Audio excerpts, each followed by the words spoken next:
সুপ্রিয় দর্শক, আপনারা দেখছেন এসপিএন বাংলা টিভি। দেখুন ও সাবস্ক্রাইব করুন এসপিএন বাংলা টিভি, দেশ ও মানুষের কথা বলে। এই নির্বাচনের মাধ্যমে আমাদের দেশে গণতন্ত্র প্রতিষ্ঠিত হবে, আমাদের দেশে একটি রাজনৈতিক সরকার প্রতিষ্ঠিত হবে, আমাদের দেশ থেকে অপশাসন এবং দুঃশাসন দূর হয়ে আমরা একটা কল্যাণকর রাষ্ট্র প্রতিষ্ঠা করতে পারবো। আপনারা জানেন, ইতিমধ্যে আমাদের নেতা জনাব তারেক রহমান বাংলাদেশে এসেছেন। আসার পরে তিনি বলেছেন, I have a dream, I have a plan.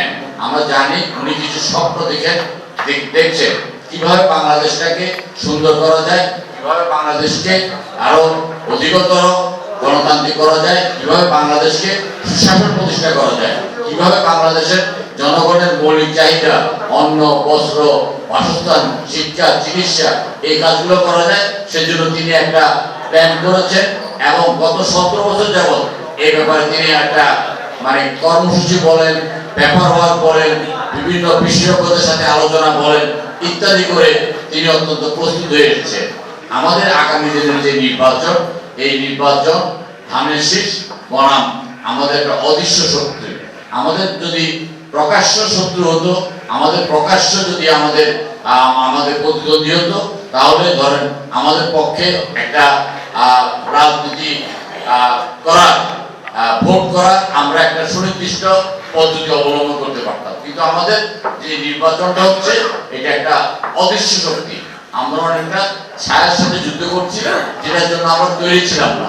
আমরা মনে করেছিলাম যে 5ই আগস্টের পরিবর্তনের পরে আমরা সবাই মিলে রাষ্ট্রটাকে গঠন করব, আমরা সবাই মিলে দেশটাকে গঠন করব, আমরা সবাই মিলে গণতন্ত্র প্রতিষ্ঠা করব।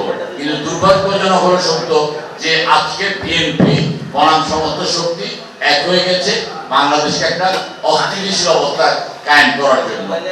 আমাদেরকে এই ব্যাপারে সজাগ থাকতে হবে এবং হুঁশিয়ার থাকতে হবে। দেখেন, লক্ষ্মীপুর, নোয়াখালী এবং ফেনী আমাদের 2008 সালে যখন কারচুপি নির্বাচন হয়েছে, যখন পাতানো নির্বাচন হয়েছে, তখনও 14টা আসনের মধ্যে 13টা আসনে জয়লাভ করেছে, একটা আসনে সামান্য 2-300 ভোটের মাধ্যমে পরাজিত হয়েছে। অর্থাৎ পুরো নোয়াখালীটা কিন্তু আমাদের ধানের শীষে ঘাটে, আমাদের রামগঞ্জ ধানের শীষে ঘাটে। আমাদের ভোটের কোনো অভাব নাই। অভাব যেটা, সেটা হলো পরিকল্পনা, সঠিক পরিকল্পনা করে ভোটারদেরকে উদ্বুদ্ধ করে ভোট কেন্দ্রে আনা এবং প্রতীকে চিহ্নিত করা। এটাই এখন আমাদের প্রধানত দায়িত্ব, প্রধানত কাজ। এবং সেজন্য আমরা আপনাদের কাছে অ্যাপিল করছি, আপনার নির্বাচনের সময় খুব কম। এই প্রথম সবচেয়ে কম সময়ের মধ্যে নির্বাচনের কর্মকাণ্ড করতে হচ্ছে, মাত্র 19 দিন। অন্যান্য সময় কিন্তু 40 দিন থেকে 60 দিন পর্যন্ত আমরা প্রচার চালাতাম। যে কারণে আমাদের সময় স্বল্পতার কারণে আমরা রামগঞ্জে যারা নির্বাচন করেছে অতীতে তারা কিন্তু ঢাকায় যারা আছেন তাদের থেকে দোয়া নিয়ে, তাদের থেকে আশীর্বাদ নিয়ে কিন্তু নির্বাচনে কর্মকাণ্ড করতেন। আমাদের রামগঞ্জের লোকজন সেই ব্রিটিশ আমলে অথবা পাকিস্তান আমলে প্রথমে কোথায় আসতো? আদমদিতে আসতো, তারপরে ড্যাংরাতে আসতো, তেজগাঁতে আসতো, টঙ্গীতে আসতো চাকরির খোঁজে। কিন্তু আমাদের কিছু সাহসী লোকজন, আমাদের কিছু উদ্যমী লোকজন, আমাদের কিছু দিগদর্শনকারী লোকজন এই সদরঘাটে এসে সর্বপ্রথম ব্যবসা শুরু করেছে। এই সদরঘাট থেকে কিন্তু ব্যবসাটা আজকে সারা ঢাকা শহরে আমাদের বিভিন্ন অঞ্চল ভিত্তিক ছড়িয়ে গেছে। আমাদের যে রামগঞ্জের মানুষজন, লোকজন, আমাদের যে আত্মীয়স্বজন, আমাদের একটা অভ্যাস বা আমাদের একটা চরিত্রগত বৈশিষ্ট্য হচ্ছে, আমরা যদি একজন এসে একটা ব্যবসা করি, তাহলে প্রথমে আমার আত্মীয়কে আনবো, তারপর আমার প্রতিবেশীকে আনবো, তারপর আমার স্বজনকে আনবো, তারপর আমরা প্রতিষ্ঠিত হবো। এইভাবে কিন্তু ইতিমধ্যে রামগঞ্জের লোকজন সারা ঢাকা শহরে অত্যন্ত প্রতিষ্ঠিত ব্যবসায়ী হিসেবে সুপরিচিত আছেন। ঢাকা শহরের প্রায় প্রত্যেকটা মার্কেট কমিটির সভাপতি অথবা সাধারণ সম্পাদক কিন্তু বৃহত্তর নোয়াখালী লোকজন সারা ঢাকা শহরে। সেটা মিরপুর বলেন, সেটা উত্তরা বলেন, সেটা টঙ্গী বলেন, সেটা পল্টন বলেন, সেটা নিউ মার্কেট বলেন, সর্বত্র কিন্তু আমাদের ব্যবসায়ীরা সগৌরবে অত্যন্ত মাথা উঁচু করে কিন্তু ব্যবসা করছে। এবং আল্লাহর রহমতে ইনশাআল্লাহ ভবিষ্যতে আরো সুন্দরভাবে, আরো ভালোভাবে ব্যবসা করুক, ব্যবসার মাধ্যমে উন্নতি করুক, সমাজকে উন্নত করুক, আমরা এটাই প্রার্থনা করছি। আমাদের কিন্তু অনেক কাজ। আমরা যদি মনে করি যে ভোটের 3 দিন আগে, 4 দিন আগে আমরা যাবো, গিয়ে আমরা এলাকা গ্রহণ করবো, অবস্থাটা কিন্তু সেরকম নাই। আমাদের প্রথমে যেটা করতে হবে, আমি বিনীতভাবে অনুরোধ করবো যে আজকে কিন্তু যে সভাটা করছি, এই সভাটা করতে আমি নিজেও স্বস্তি বোধ করছি না। কারণ আজকে তো বৃহস্পতিবার, তারপর একেবারেই একটা কর্মক্ষম সময়, একটা কর্মক্ষম সময়ে আমাকে এই কাজটা করতে হচ্ছে এই কারণে যে আমি অল্প সময়ে আজকে আমাকে আরো 3-4টা প্রোগ্রামে যেতে হবে।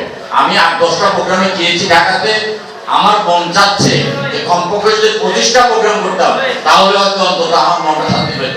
কিন্তু যেহেতু সময় নেই, আমি সব জায়গায় যেতে পারছি না, আমি সবার কাছে পৌঁছাতে পারছি না।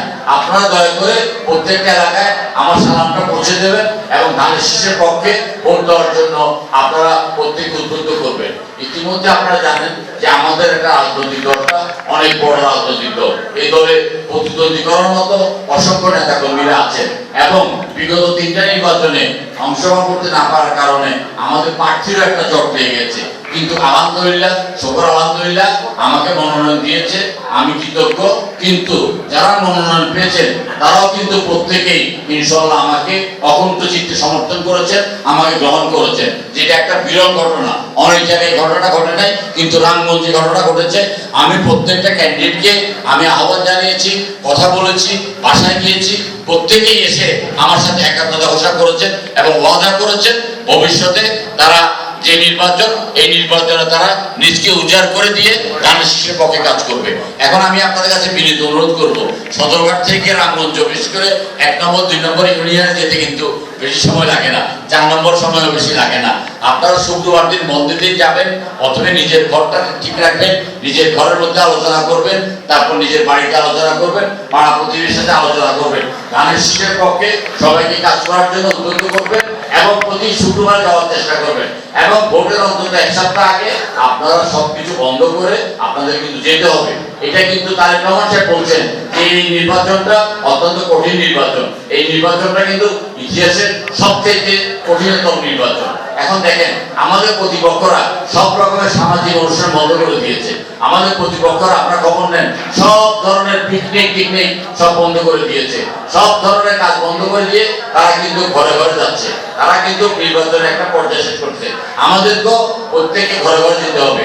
আমি হয়তো আমি একক ব্যক্তি হিসাবে প্রত্যেকটা ঘরে যেতে পারবো না, সবাই কাছে যেতে পারবো না, কিন্তু আপনারা আমার প্রতিনিধি হিসাবে, তারেক জিয়ার প্রতিনিধি হিসাবে আপনারা প্রত্যেকটা ঘরে যাবেন এবং ধানের শীষের পক্ষে ভোট দেবেন। আপনার প্রার্থীকে সেটা দেখার দরকার নাই, প্রার্থীকে এটা দেখার দরকার নাই। এখানে আমাদের নেতাও বলেছেন, আমাদের নেতা বলেছেন যে আমাদেরকে প্রতীককে জয়যুক্ত করতে হবে, প্রতীককে জয়যুক্ত করলেই কিন্তু বিএনপি ক্ষমতা আসবে এবং বিএনপি ক্ষমতা আসলে রাষ্ট্রের উন্নয়ন হবে।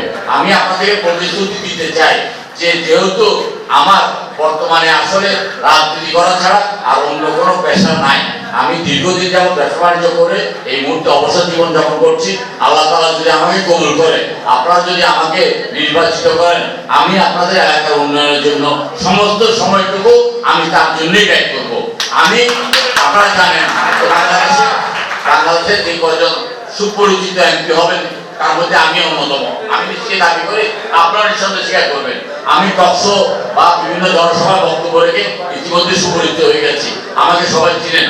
আমি রামগঞ্জের উন্নয়নের জন্য মন্ত্রীদের কাছে অন্তত জোর গলায় কথা বলতে পারবো, আমি সচিবদের কাছে জোর গলায় কথা বলতে পারবো।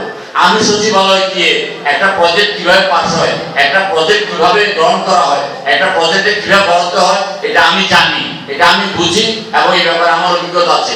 আমি আমার অভিজ্ঞতা কাজে লাগিয়ে রামগঞ্জের যে কোনো উন্নয়নের দ্বিগুণ থেকে 3 গুণ করার স্বপ্ন আমি দেখি এবং আমি এটা বাস্তবায়ন করে যাবো ইনশাআল্লাহ। এছাড়া রামগঞ্জ একটা অবহেলিত অঞ্চল, যোগাযোগ ব্যবস্থাকে আরো কিভাবে উন্নত করা যায়, গজারিয়া থেকে আপনার হাজীগঞ্জ পর্যন্ত যদি একটা রাস্তা করা যায়, অথবা অন্তত গরিপুর থেকে হাজীগঞ্জের রাস্তাটাকে স্টাইলিং করাটা, এটা আমার সর্বপ্রথম অগ্রাধিকার ভিত্তিতে আমি এটা করার চেষ্টা করবো। এটা তাতে আমাদের যাত্রার সময় অনেক কমে যাবে।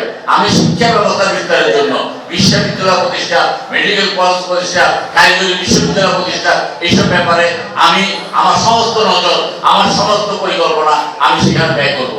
আমি মাদকের বিরুদ্ধে আমার অবস্থান একেবারে জিরো, একেবারে জিরো, একেবারে জিরো। আমি মাদক মুক্ত রামগঞ্জ প্রতিষ্ঠা করবো ইনশাআল্লাহ।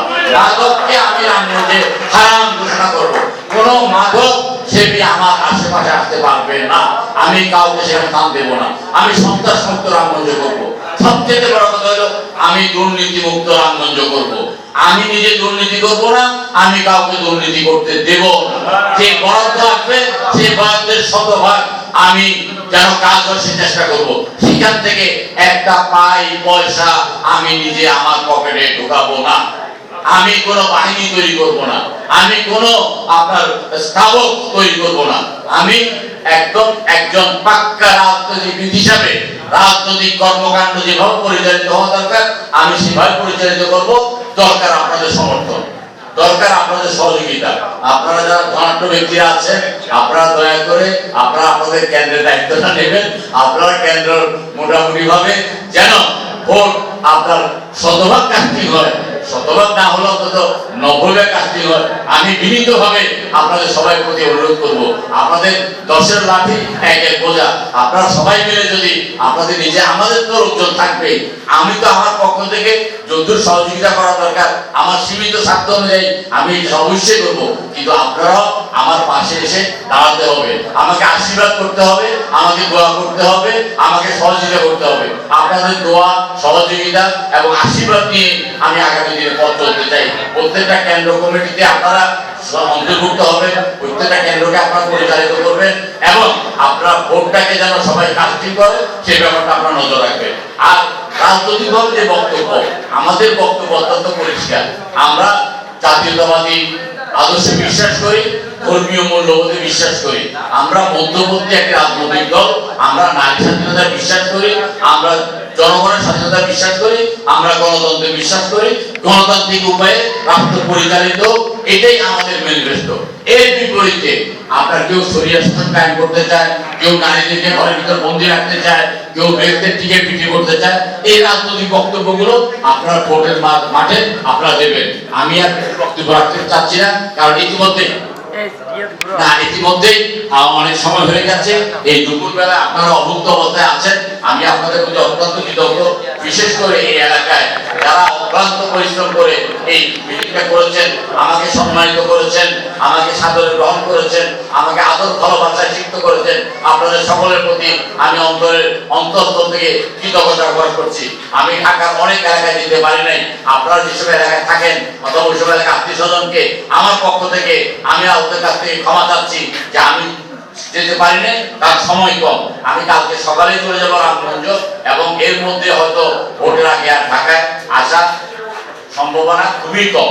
আপনারা এক একজন দয়া করে এক একজন তারেক রহমান হয়ে আপনার ধানের শীষের জয় গান গাইবেন, জয় ধরে তুলবেন, ধানের শীষকে বিজয়ী করে আবার বিজয়ীর বেশে আপনারা ঢাকা শহরে ফিরে এসে সগৌরবে আপনারা মাথা উঁচু করে দাঁড়াবেন। এই আশাবাদ ব্যক্ত করে আপনাদের সবাইকে অন্তরের অন্তঃস্থল থেকে কৃতজ্ঞতা প্রকাশ করে আমি বিদায় নিচ্ছি। খোদা হাফেজ। বাংলাদেশ জিন্দাবাদ, বাংলাদেশ জাতীয়তাবাদী দল জিন্দাবাদ। শহীদ রাষ্ট্রপতি জিয়া রহমান অমর হোক, বেগম খালেদা জিয়া অমর হোক, তারুণ্যের অহংকার তারেক রহমান আগামী দিনের রাষ্ট্রনায়ক ইনশাআল্লাহ। তিনি আমাদের ভোটের মাধ্যমে প্রধানমন্ত্রী হবেন এবং তিনি তার স্বপ্নকে বাস্তবায়ন করবেন, সুখী সমৃদ্ধশালী একটি বাংলাদেশ গড়ে তুলবেন। ধন্যবাদ আপনাদের সবাইকে। আসসালামু আলাইকুম।